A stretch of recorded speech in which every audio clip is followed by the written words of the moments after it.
One of the great things about sports is we can always look around us forward in time and back in time and have something really interesting to talk about. Well, tonight we're going to take a small step back and we're going to take a look ahead to this weekend. My name is Ed Smith, and this is Total Sports Talk Beyond the Lights.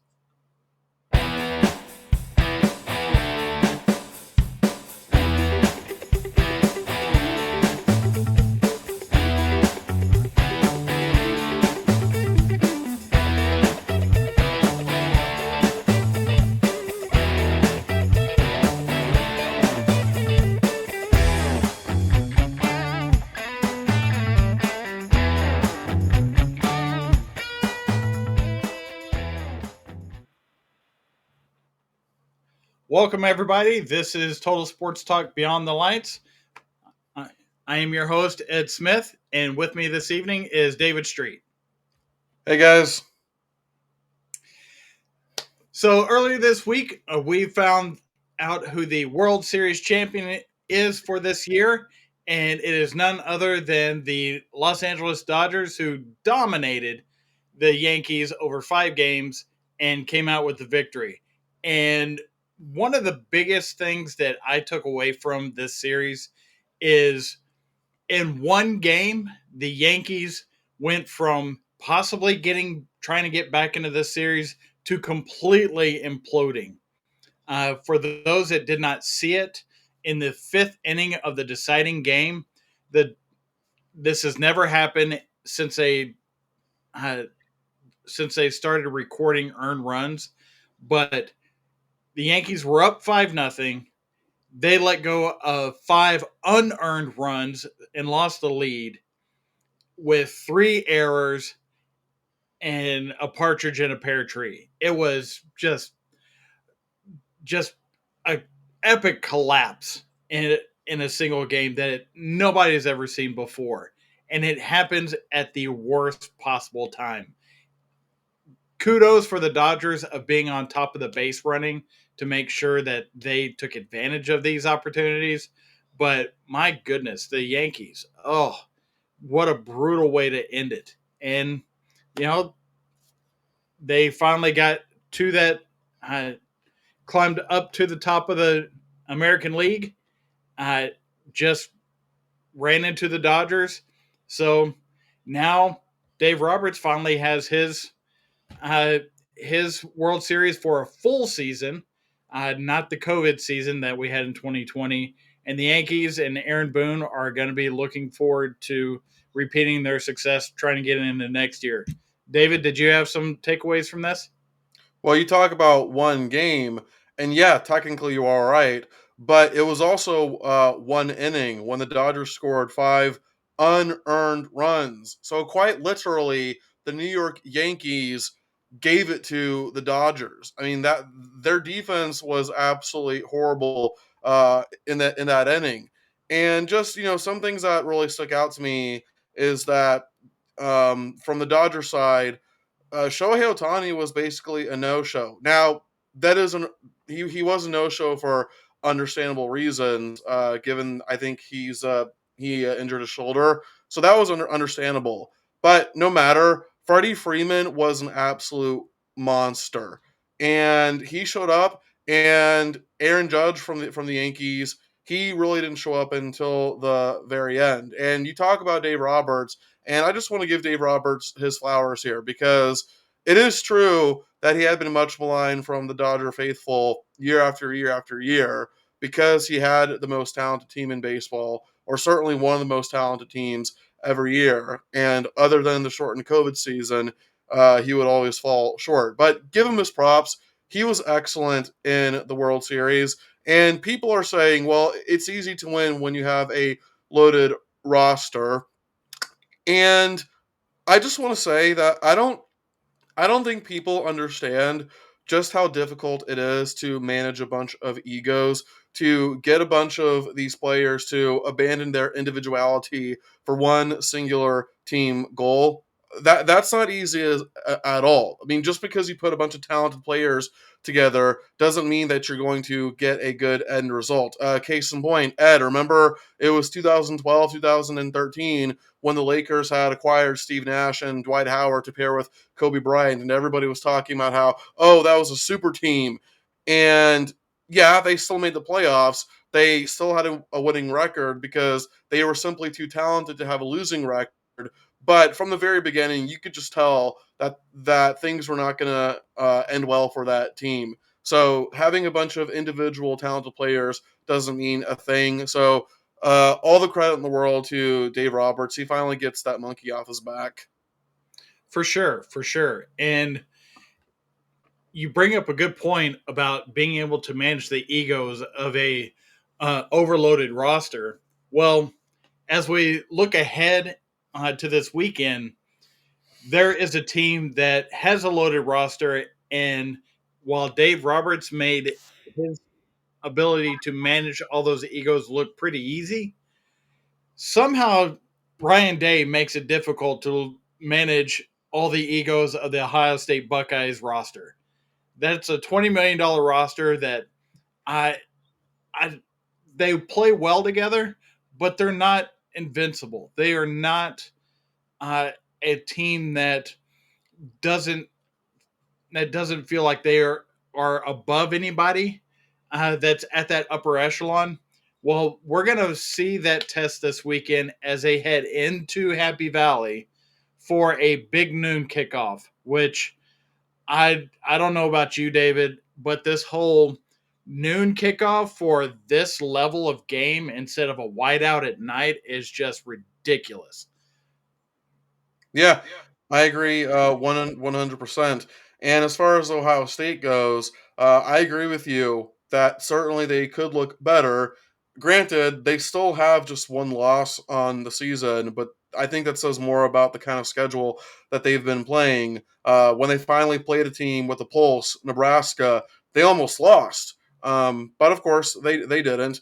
And when I'm looking at this matchup here, Ed, um, one thing that I've been thinking about is how much Ohio State running back Quinshon Judkins needs to step up. Overall, he is the Buckeyes' best running back, just statistically speaking, but he has not been that impressive the last few games. And it especially doesn't help that he's going to go up against a Penn State defense that's top 10 against the run. So Ohio State is going to have its hands full. But listen, man, I just I don't know if I can trust Penn State yet, man. I mean, I feel like if there's any year for Penn State to beat Ohio State, I know they've beaten Ohio State before, but what I'm trying to say is this definitely feels like an opportunity that Penn State should take advantage of, but I just don't know if they're going to be able to. Yeah, James Franklin being at Penn State, he's always seems like the little brother to Ohio State and Michigan, but now the playing field has been somewhat leveled out by adding these other teams from the West Coast. So the scheduling just we do not see this many top 5 matchups in a single college football season ever. And to have this one happen this weekend, it is just goes to show that this conference reduction, I mean, this mega conference, whatever you want to call it, uh, by taking out the Pac 12, however you want to phrase it, realignment, contraction, expansion. I've heard all the terms for it. This is one that was traditionally a let's see if Penn State can get over the hump because they should be quite even in and whatnot. Well, Penn State is ranked higher because of that loss that Ohio State has already endured by Oregon. So, is there more of a sense that Penn State has a better chance to win this year than it has had previous years? I'm still not seeing it. I'm seeing about the same level of confidence in Penn State going into this game as I normally do, which is about uh, 33% to 67%, 1/3 to 2/3, that type of thing. So I do anticipate Ohio State to figure some stuff out. However, their offensive line troubles with the injury to the left tackle uh, does not bode well against Penn State's defensive line. So you talked about Quinshon Judkins getting the ball more and being more present within the offense. I have a hard time thinking that he is going to be more present in the offense if they cannot push that line of scrimmage. The For the most part, Ohio State in the wins that they've had, they've been able to push the line of scrimmage. The Nebraska game got a little wonky toward the end because they were getting stalemated at that point of attack. Penn State has a better line than what Nebraska has.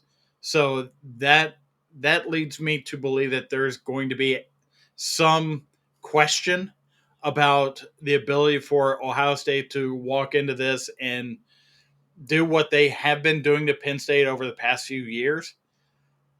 But in the end, Ohio State still has the better talent gap than what Penn State has, in my opinion. So I am gonna say Ohio State should win this, but I'm not saying that it's gonna be uh, over the 46.5 that you're seeing the betting line show, which they can always fluctuate a little bit here and there. But I would expect under 46.5, Ohio State wins and gets out of Happy Valley because the home field advantage of a night game whiteout at Happy Valley is not going to be a factor in this whatsoever.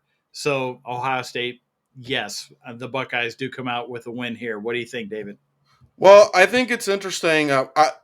I do agree that Ohio State's going to win, but I'll get to that in just a bit.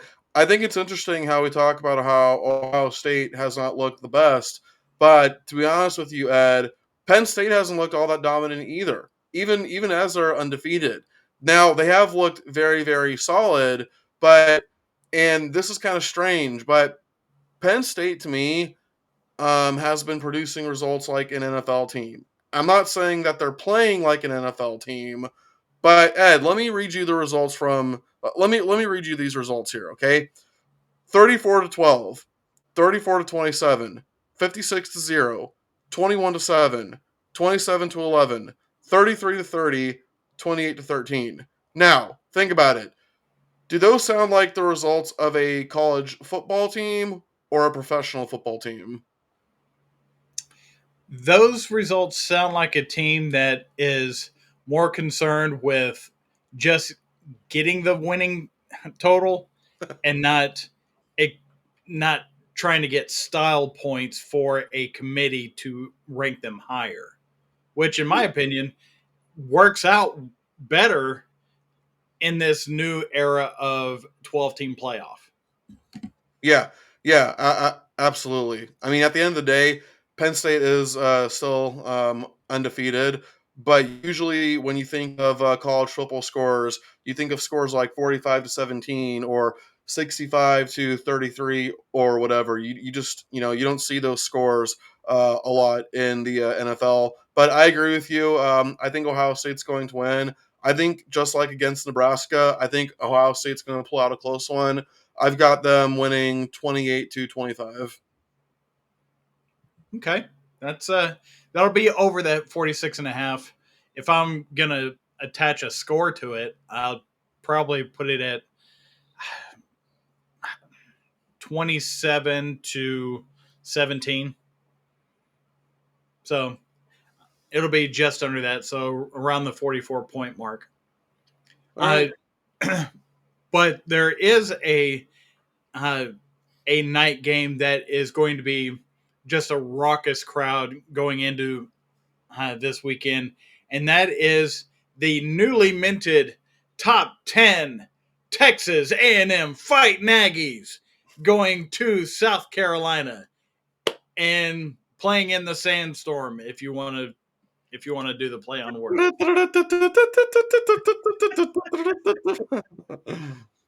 Now, the the biggest hurdle for any program is to be able to handle success. Mm. Can the Aggies do that? They were at home with this big raucous crowd with these uniforms that everybody seemed to love. They're just black on black on black. I didn't get it myself, but to each their own.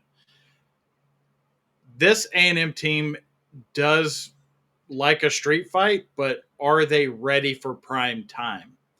That's that is the tougher one because yes, you can have a primetime game against a big opponent, have a big emotional win at home, under the lights, everybody's ruckus, but what do you do the next week? Do you have a letdown from how high of a win that was when you're going on the road in another team's night game, raucous, drunk crowd environment that is really a team that has taken some quality opponents to the ropes, but just let it slip through their hands. Does South Carolina do that, David? Well, I tell you what, man, um, it certainly doesn't help the Aggies that they're playing against the one team that likes to play spoiler. I mean, we're talking about the same South Carolina team. Well, not literally the same, because obviously players come and go in college. But we're talking about a South Carolina team who a couple of years ago absolutely destroyed Tennessee when Tennessee had playoff aspirations and it looked like they were going to make the playoffs, but the Gamecocks had other ideas for them. And when I look at this matchup, oh man, is this going to be a physical matchup or what? I mean, especially South Carolina, man. South Carolina might have the best defensive line in the country, and they might have the best defensive duo in the country in Kyle Kennard and Dylan Stewart. You know, they're not this South Carolina as a whole. They're not this elite team. They're not this great unit. But they're very, very solid, and they know who they are. And as I have said before, they're known for playing spoilers. And Ed, this game is at home, right? This is at South Carolina. Yeah. And listen, I have never been to um, what's the name of their stadium? Williams Bryce Stadium.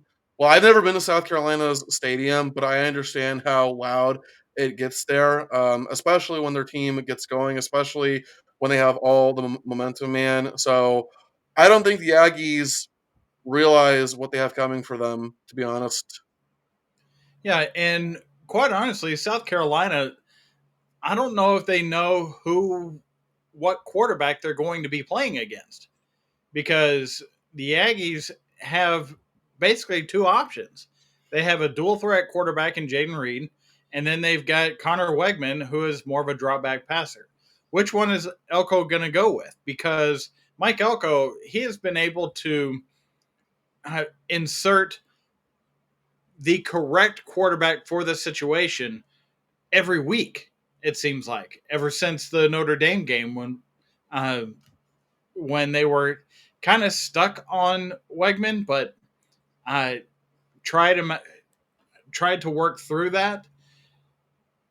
I think Jaden Reed is their best option at quarterback at Texas A&M, but we'll see what Mike Elko has uh, has up his sleeve because you don't really know, do we? Because it's just such a different methodology of offense between the two quarterbacks. Now, you had mentioned a few years ago when South Carolina took out Tennessee's playoff hopes. Well, the week after that, they took down Clemson too. That was Oh, I forgot about that. Spencer Rattler's teams, Yeah. and they can play spoiler here for yet another top 10 opponent Yeah. uh, because South Carolina, they've got to get off the schneid against the Aggies somehow. 9 of 10 games between these two teams, the Aggies have won. That is the worst winning percentage that South Carolina has against anybody else in the SEC. It is it's totally awful. Well, So I I like the momentum of being at home. I I have a hard time trusting South Carolina though because they are such Jekyll and Hyde, where they look great for a while, but they look terrible for a while. Which team are we going to get? We don't know per quarter, per half, per drive, anything of that.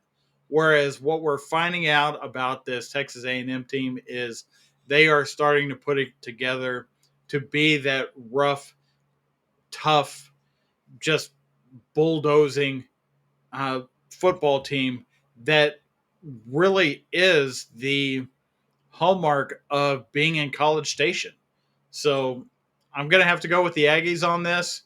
Uh, right now, we're seeing a line of 3 points headed the Aggies' way.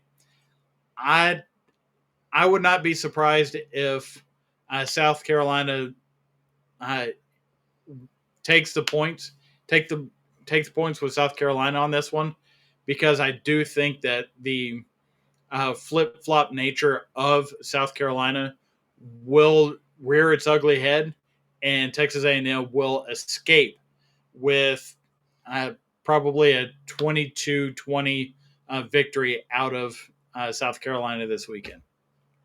well, Ed, I'm gonna say that 9-1 turns into a 9-2, and I'm gonna say that South Carolina beats Texas A&M 17-16. Oh, and slight correction, it's Marcel Reed, not Jaden. Sorry, You're good, sorry. man. I who was I thinking? I'm probably thinking of my wide receivers in Green I Bay. think. Wait, isn't yeah? Jaden Reed's the name of Green Bay's top receiver, right? Yeah, yeah. Okay. Hey, spoiler alert for those of you who are watching. My guy Ed here just got off of work, and he had some had some obligatory duties to take care of. So just give him some grace. Well, I appreciate that. And you know who else could use some grace? And that is the SMU Mustangs playing a ranked matchup at home, Mm. because they have not won one of those since 1949. And this weekend, you've got the 18th ranked Pitt Panthers coming into Dallas to play the SMU Mustangs. What do you got to say on this one? Well, let me ask you this: Is Pitt the most unexpected, undefeated team? Certainly in the top 25, at least. I would go with Iowa State. I was gonna also ask about Iowa State. I mean, for me, Iowa State and Pitt are a 1A, 1B as far as unexpected undefeated teams. Mm-hmm. Mm-hmm. Yeah. And going into this game, Pitt has just been one of those teams where you expect them to kind of go middle of the road as the season goes on, somewhere in the 7-5 or 6-6, or at best a 9-3, to make a mid-tier bowl game. You don't expect them to be at the top of the ACC standings this deep into the season, especially with a undefeated record of 7-0 so far. It's truly been remarkable what's going on in Western Pennsylvania, but to have a SMU team jump from G5 without taking any of the resources that the other ACC members are taking, and be able and be tied for the conference lead in the ACC at 4-0. That is a damn good coaching job going on in Dallas. And in going into this game, SMU is actually a 7.5 point favorite. I don't see how it is going to be that big a stretch, especially when you've got a player like Desmond Reed, who is sixth in the FBS in scrimmage yards per game at 147. He is a true X factor in this game, and if he can go off, then this is going to be really interesting. Just like last week, where SMU had to escape Duke, they may have to escape Pitt at home this weekend. So, uh, I I do think that uh, SMU ekes out a victory, but it will be within that 7 point range. What say you? I'm going to disagree. I'm going to go with Pitt because, in my opinion, I think Eli Holstein is the better quarterback, and I think Pitt's going to win 35-24. I think they're going to beat them pretty soundly. Okay, okay, we got some disagreement. We got we'll do some thumb wars after this and see how much we can do that too. Hang on, let me get my thumb size machine gun. Now we had talked about Iowa State just a minute ago about being in a surprise undefeated team so far. Well, they're going into this weekend with what could be a trap game for them with Texas Tech coming to town. Texas Tech is another one of those weird teams like we were talking about with South Carolina. They could be really great or they could be mediocre. You don't know which one you're going to get. Well, Go you ahead. know, you know the best way to describe Texas Tech, Ed? They are the classic Big 12 team. They're all offense and absolutely zero defense. Joey McGuire is really trying to work on that. I'll give him that, but they just haven't gotten there yet. And going into this season, and with the Big 12 being up for grabs as it has been, we kind of expected Texas Tech to be in a little better position than what they are right now, don't you think? Yeah, but they are 5-3. I mean, it could be worse. They could be 3-5. But I would agree that given how things were going to be, or at least how we thought the Big 12 was going to be, certainly we would have expected better things from the Red Raiders. But it's not like they've been horrible. Well, their defense has been horrible, but still. Yeah. Well, and Morton, their quarterback, he has a great ratio so far this year. 17 touchdowns, 3 interceptions so far, but he has not faced this defense from Iowa State yet. Mm. This hybrid 3-3-5 defense gives everybody fits. So much to the point where uh, the safety for Iowa State, I forget his name off the top of my head, he has had an interception in the last 4 games Mm. just because the defense just rotates and plays hybrid in such a way where it confuses a lot of quarterbacks post snap. And I think that's going to happen again. Morton is going to give up at least a couple of interceptions, and Iowa State is going to keep this thing going. Uh, at home, uh, at a 2:30 kick, which is pretty prime time for them, I do think that Iowa State just is a better team right now, and I'm looking forward to the head-to-head clash that we're expecting here in a few weeks against Kansas State at the end of the season, and it's going to be a lot of fun. But they've got to get through this game first, and I do think that they will. Yeah. Ed, I don't normally uh, make score predictions like this, but I think Iowa State is going to absolutely blast Texas Tech. And my final score prediction is Iowa State over Texas Tech 58-27. 58 points because, you know, as we've been talking about, Texas Tech's defense is absolutely horrible. So giving up 58, just feels like a given. But I just feel like Iowa State is going to roll over those guys. So 58-27 is what I'm taking here.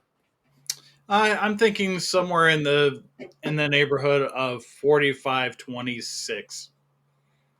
You know, Okay. I I think this is going to be a sound victory for them, but it's a victory that just really shows that this isn't a flash in the pan. This isn't a squeak by Big 12 run that they're on like TCU was a few years ago, which wound up being made. Could it be the biggest fraud that the national championship game has ever seen, or was that Florida game? Uh, gosh, what year was that? Where it was like 63-3 or something. Wait, are you talking about when we played Nebraska? Yes. Okay, so that was 1995, and we lost, I think, 62-24. But dude, you cannot argue that TCU was way, way, way more of a fraud because we at least went to the national championship the next year and won it. Yeah. Yeah. And that's what I was saying. Yeah, TCU biggest fraud since we saw that game take place. actually, I think I think a better comparison than Florida was Notre Dame. I think TCU was the biggest fraud since 2012 Notre Dame. Okay. Remember I can get that? with you on that one. I can get Yeah. with you on that one. And I remember, I think actually, I want to say it was Manti Te'o who was just recently interviewed, and he was talking about how basically as soon as they saw Alabama walking, the Notre Dame players, of course, wouldn't externally admit it, but inside they were all feeling, yeah, we're not going to win this game. Yeah. And that talent and size and speed discrepancy, uh, you think that had something to do with Brian Kelly coming to the SEC? I think it had everything to do with Brian Kelly coming to the SEC. Yeah, That's just the way that it rolled on that one. yeah, no But doubt. but for the most part, we wanted to preview the top games in each of the Power Four conferences. Is there any other games that you're keeping an eye on, David, over this weekend? Florida, Georgia, and I'm just curious to see if we can at least keep it close for the first 10 minutes of the first quarter. Yeah, the other game that I'm keeping an eye on is Vanderbilt Auburn, just because we don't know if Auburn can put it together for a full game, and Vanderbilt has been such a gritty team. Do they? What do they do after a loss like the one they had against Texas last week? After getting hyped up as such these Cinderella darlings of the SEC, how do they handle that? Dude, That's I'm what I'm curious to see on that. dude, I'm feeling Vanderbilt, man. I am 100% taking Vanderbilt over Auburn here because Diego Pavia over Peyton Thorne. Simple as that. Vandy's legit. I get it, man. I get it, but I do think it is going to be an entertaining game and worth more of a watch than most people are giving it credit for. I I could be agree. wrong. I agree. But if there's other games that you, the viewers, are wanting us to keep an eye on, please put it in the comments. Let us know. We'll be happy to go back and take a look at those games and see if we can give you a quick breakdown of those games next time we're around. But until then, we are rounding third and we are headed for home.